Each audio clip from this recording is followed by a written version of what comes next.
The Raspberry Pi Pico 2 comes with a very nice upgrade. That is the new RP2350 chip. But it has a huge disadvantage, and that is the micro USB port. So while I was lately shopping on AliExpress, I bought this one. It looked very similar to the Pico 2, and it has a USB-C port, so it seemed perfect. But in this video I will compare those two in detail, and I will show you why you shouldn't buy this one, because it's very bad. Let's check it out.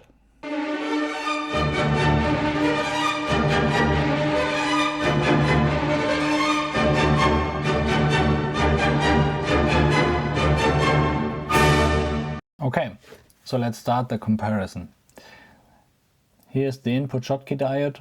We will see that in the thermal test later that this is a problem here. And then here we have the buck boost converter, and this is the RT6154B. This is 1.8 to 5.5 volts and it's 3 amps on the datasheet. As we will see later, we cannot draw more than around 1 amp here. I guess that's a thermal limitation. And it has a 3.3 volt output. The same thing here.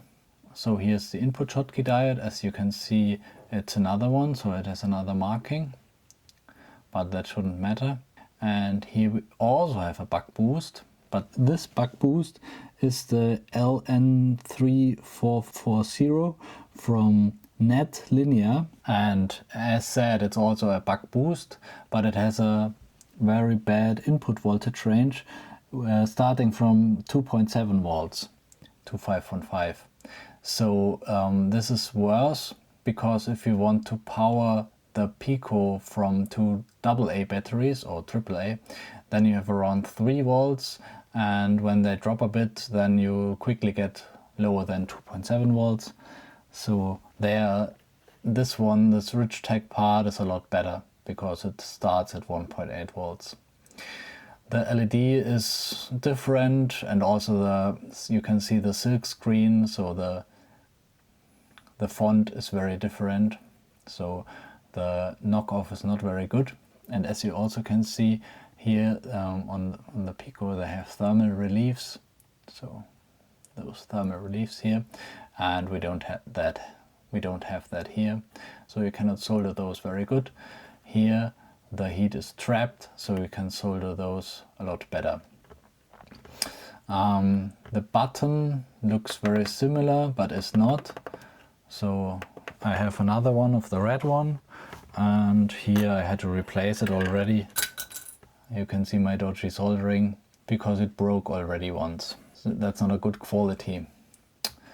Let's go deeper to the flash. This one, I know, this GD is Giga Device. I did a quick search, and this is the GD25Q32E. This is a 4 megabit flash, and here we have a WinBond type. This is the W25Q32RV, and it's from WinBond, and not much more to say. So I would say those are very comparable.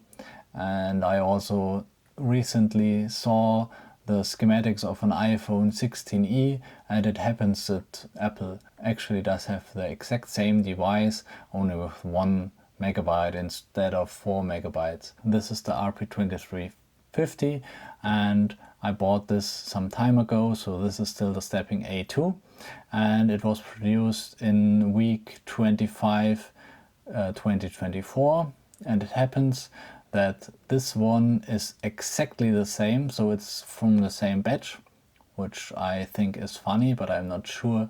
Maybe there was a very big first batch, I don't know.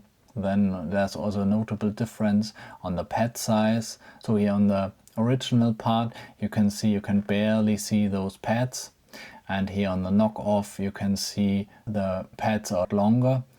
This is something I also do on my builds. So I make the pads longer, because it makes it a lot easier to solder those pins if you have dodgy soldering, which is obviously not a problem if you have a very good production process. So Raspberry Pi doesn't need to do it, but if you have to rework something there, then it's a lot better to have longer pads. So that's also what I do on my QFN footprints. I extend those pads a little bit, not as much as here, so we can solder it easier. And what you also can see, I will show that to you. I think we can see it very good. So the soldering is okay, and this is a very good chip because it has so-called wettable flanks. So you can see here, this is some kind of test pin, so that is not soldered, that's correct, and this one is soldered. And usually QFN chips like this one, those flanks from the chip here, so this is just cut here, and those flanks then were not solderable. But this is a new thing, that newer chips have so-called wettable flanks like this one, so you can solder those flanks, and that makes it easier for us hobbyists to deal with QFN parts, because otherwise you need to get your solder below the part, and that can be very tricky. So that's a good thing here. You have the 12 MHz oscillator, and it's a different part like this one, AEL. Maybe that's the manufacturer, I don't know. I cannot identify both of them. I guess this is maybe from Abracon, because Raspberry Pi recommends an Abracon part. So I guess this may be this Abracon part, and this is clearly not this Abracon part. So in theory, this could be bad, but we don't know. So this could also be no problem. Then we have a very big difference here. I will zoom in a bit for that. So this is the layout of the core voltage regulator. So here is the 3.3 volt input cap, and as you can see, here is the switch node from the core voltage regulator going to that inductor, and then here on this, where it's marked here, this is the 1.1 volts, and that's also fed back into that pin, because that's 1.1 volt pin. And here's the capacitor for 1.1 volt. Of course there are more than this one, but this is the most important one. And on the first glance it looks very, very similar on the knockoff. To take a second look, we can see that this layout is very similar, but we can see that this inductor is a different one. Could work, could be no problem, but I don't understand why they didn't connect it to this 1.1 volt pin. So that's a big mistake, because Raspberry Pi instructs you to do that. I will quickly show that here on the screen somewhere, and I don't understand why they didn't do it, because it shouldn't be a problem to connect it here. So that could cause stability issues, and this is just a 2-layer board, so it would be the best to connect it directly here. We can see that this is routed here on the back side, and then here. So to get it in detail, I would have to take off the chip, but this is not good, and I don't understand why they did it, because it could have been so easy. It could have been very easy to just connect it here. Okay, I have to correct myself. It's even worse. I quick checked it in the datasheet, and I will show it to you on the screen here. So this is not a 1.1 volt pin, but this is the feedback pin of this regulator, which makes a lot more sense. So it's even worse. So this regulator could get unstable because the feedback is not corrected here, but from the bottom side I didn't make any measurements here, because we have much bigger problems with this board.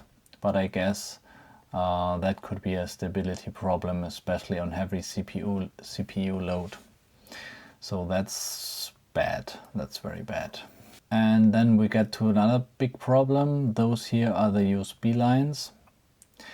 And as you can see, those are not routed differentially, and I guess no one calculated how they should route it, because USB 2.0 has 90 ohms differential impedance, and this is not 90 ohms. I did a quick measurement, so I think the thickness here is 0.2 millimeters, and the distance here is also 0.2 millimeters. And I calculated it with KiCad, and I came to around 133 ohms of impedance. That's far away from the 90 ohms of USB. Of course, my measurements are not very accurate, but we are very far away, so that's bad. And on this one you can see this is very thick. The thickness of the board, I didn't mention it, is the same with 1 millimeter roughly, and this is 0.6 and the spacing is 0.1. As said, that's just a rough measurement from my side, but with those values, 0.6 and then 0.1 spacing, I get to around 85 ohms. So I guess I didn't measure it properly and they matched it to match 90 ohms. Here are the series termination resistors of the USB, and then it's going here into the chip. So I would say that's a lot better here, and we should get a lot more stable USB. And we have another problem, you can see it. So here, take a look, here's a measurement point on the back side, because this is 1.1 volts. And then on this side there's a USB going to the connector, and we flip it. Here's a 1.1 volt, so here in this area the USB is going, and as we can see, here's also a ground via, and then here is the USB going, and this is undisturbed, and this is also ground, and then here's the connector. So that's very good, because the USB has its ground plane on the back side. Unfortunately, that is very bad on the knockoff. So we can see here's the same measurement point with 1.1 volts, and then here we have some very dodgy routing, and the USB is going over there. And here are the two measurement points for the USB as on the original Pico, and we can see here that it has a very long stub. So that's not good. And also then from here there should be a solid ground plane. That's not ideal. In addition to the impedance, I guess the USB would be very unstable and unreliable on this board. By the way, on my blog vista.dev I will upload high-res photos I stitched together from the microscope here, and you can take a look at them if you want to see that in detail, or if it was too quick for you, just head over to my blog post that is linked of course in the video description. And I nearly forgot one difference. Those two holes here, those are not present on the USB-C part, I guess because the USB-C connector is a bit wider and those holes wouldn't fit. But if you have an application where you need those holes, you have a problem. Now let's do a load test and a thermal measurement of the 3.3 volt regulator. A quick comment from the editing. I completely forgot that my thermal camera doesn't record the overlay, so the temperature, only the raw image data is recorded. So unfortunately you have to rely on my temperature readings, I say, and I hope that that is enough. With 1 amp and directly broke one of the boards. Then I say the sheet of the LN3440 that the chip can only handle 800 milliamps. That's a lot lower than the Pico Richtek chip. So I'll cut out the sequence where I do the test and broke the board. So let's directly start with the original Pico and then switch to the second clone board.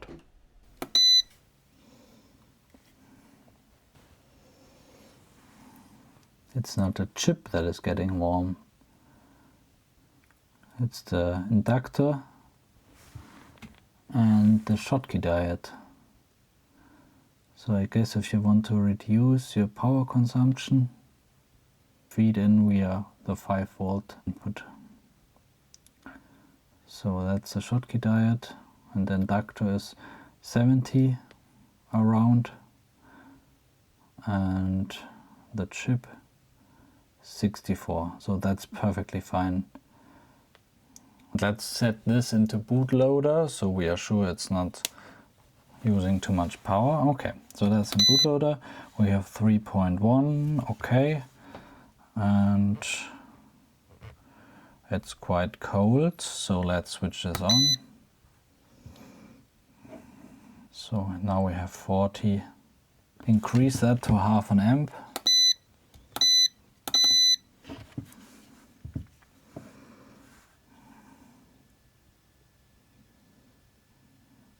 But it's getting hot. We already have 55, 58, 60. Okay. But here we have 64 around. So I will go up to 800.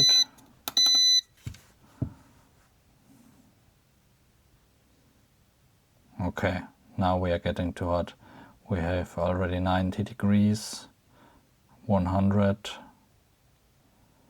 Okay, so now we are at 100 and going up. So that's too much. I will switch it off. Okay. So this is head performance, unfortunately. Okay, so we are at the end. Let's quickly sum it up. Here we have the original Pico, and it has a lot of pros. At the design, I think millions of boards are sold already, and I haven't heard of any problems, and I personally also didn't have any problems. It has a very good buck boost converter. It goes from 1.8 volts to 5.5 volts and also can handle some power. In my tests, 1 amp was not a problem.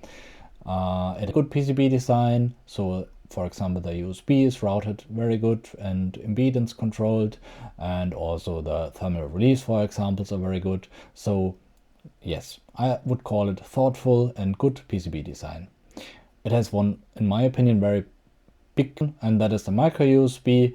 And just a small hint, if you my channel, I will solve that problem in my video. I don't know when this will come, but it will come. I already footage, I only need to edit it and I will solve that problem. So to the clone, it has one big pro, and that is the USB, but it has a lot of flaws. One of them is it has very bad PCB design. As said, the USB routing is very weak. The split plane also makes the USB unstable, and the 1.1 volt buck routing is just incorrect, and I'm pretty sure it will cause trouble. And the buck boost only starts at 2.7 volts and goes to 5.5, so that's 1.1 volt less range than on the Pico, and that is also very bad and a lot less power. I broke one board because it only can handle 800 milliamps, but also at 800 milliamps it overheats very fast, as Matt has showed. That's it. As said, my channel, if you like the video, leave a like and have a nice day. Bye bye.